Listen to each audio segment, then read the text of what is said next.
আসবো পরের খবরে। চাপড়ায় বোমাবাজির ঘটনায় গ্রেপ্তার আরও এক। রহিম মল্লিক নামে একজনকে গ্রেপ্তার করে পুলিশ। চাপড়ার মহেশনগর গাদিপাড়া থেকে গ্রেপ্তার করা হয়েছে ধৃতকে। 14 দিনের পুলিশ হেফাজতের নির্দেশ কৃষ্ণনগর আদালতের। জানিয়ে রাখবো, চাপড়ায় জমি দখলকে কেন্দ্র করে বোমাবাজি এবং গুলির ঘটনায় এক ব্যক্তিকে গ্রেপ্তার করলো চাপড়া থানার পুলিশ। পেশ করা হয়েছে তাকে কৃষ্ণনগর জেলা আদালতে। ঘটনার তদন্তে নেমে রহিম মল্লিক নামে এক ব্যক্তিকে চাপড়া মহেশনগর গাদিপাড়া এলাকা থেকে গ্রেপ্তার করে পুলিশ।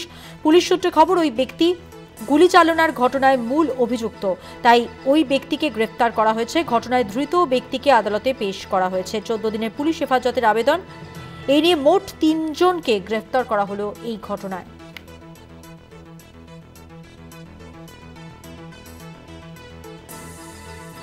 চাপড়ায় জমি দখলকে কেন্দ্র করে বোমাবাজি এবং গুলির ঘটনায় আরও এক ব্যক্তিকে গ্রেপ্তার করলো চাপড়া থানার পুলিশ।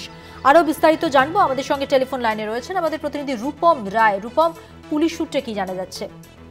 দেখো বন্ধুদি, পুলিশ সূত্রে এখনো পর্যন্ত যে খবর যে বোমাবাজি এবং গুলির ঘটনা ঘটেছিল, সেক্ষেত্রে কিন্তু পুলিশ তৎপর ছিল যে এই পেছনে কে বা কারা যুক্ত, সেই কারণে কিন্তু তদন্ত শুরু করা।